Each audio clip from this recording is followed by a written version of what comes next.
संजय शर्मा मेरे सहयोगी इस वक्त हमारे साथ जुड़ चुके हैं, कुंभ क्षेत्र से ही हैं और इस बैठक पर लगातार वो भी नजर बनाए हुए। संजय, थोड़ा सा समझाइए कि सनातन बोर्ड क्या है, कैसी होगी इसकी रूपरेखा और इसके पीछे का उद्देश्य क्या है? सनातन बोर्ड की मांग लंबे समय से चल रही है। जब से वक्फ बोर्ड का ये सारा विवाद आया है उसके बाद ये मांग और जोर पकड़ गई है कि एक सनातन बोर्ड बनाया जाए ताकि जितने मंदिर हैं, कई मंदिरों की उपेक्षा हो रही है, सरकार टैक्स उन मंदिरों से ले रही है या उन मंदिरों पर सरकारी नियंत्रण है, कई मंदिरों में रिसीवर बहाल हैं, सरकारी नियंत्रण है, उससे मुक्त कराया जाए। इसके अलावा जो वैदिक शिक्षा है उसको आगे बढ़ाने के लिए कैसे उसको रोजगार से जोड़ा जा सकता है, कैसे उसको आगे आने वाली पीढ़ी के साथ जोड़ा जा सकता है, उन तमाम चीजों पर विचार करने के लिए एक सनातन बोर्ड होना चाहिए। धर्मांतरण को रोकने के लिए सनातन बोर्ड होना चाहिए जो सारे नियम कायदे बनाए कि बिना मर्जी के किसी को प्रभाव में, दबाव में, अभाव में या इनका फायदा उठाकर किसी का धर्मांतरण ना कराया जाए।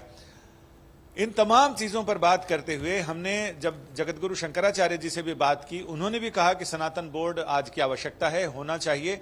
जितने संतों से बात की है उनका यही कहना है कि सनातन बोर्ड होना चाहिए जो कि भविष्य की पीढ़ी को यह बताना कि आखिर जो सनातन संस्कृति है, जो शाश्वत धर्म है, उसके जो सनातन परंपरा है, उसको वो उस परंपरा के पीछे रीजनिंग क्या है, तर्क क्या है और उसको आगे कैसे बढ़ाया जा सकता है, कैसे विज्ञान सम्मत है, कैसे ज्ञान सम्मत है, इन तमाम चीजों को बताया जाना चाहिए। क्योंकि हमारी जितनी परंपराएं हैं, वैदिक ज्ञान ये कहता है सबके पीछे एक रीजनिंग है, लेकिन आम जनता को वैज्ञानिक रीजनिंग समझ में आना बहुत मुश्किल है। लिहाजा उसे धर्म से जोड़कर बताया गया कि ऐसा करना चाहिए, बिल्कुल यम कर्तव्यम, ये करना चाहिए।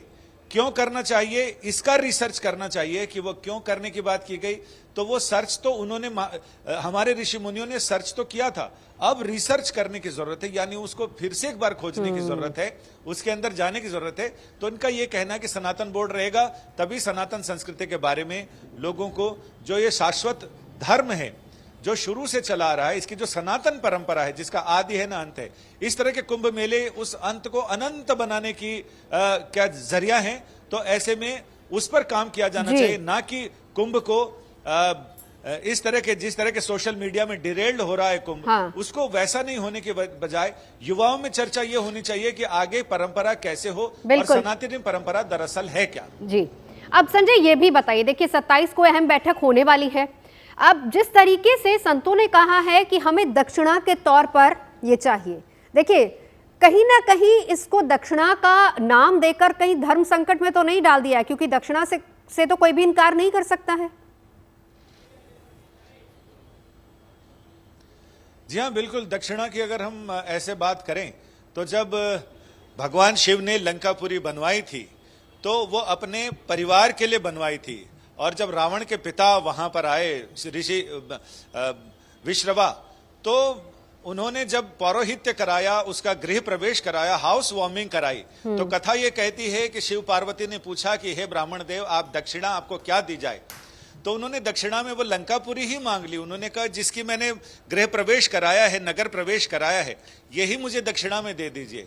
और तभी विश्रवा ऋषि को यह कहा गया कि अब ये कैलाश से अपनी लंका उठा के ले जाओ, क्योंकि दक्षिणा में यहां हम तो रह नहीं सकते, ये तो आपको दक्षिणा में दे दी।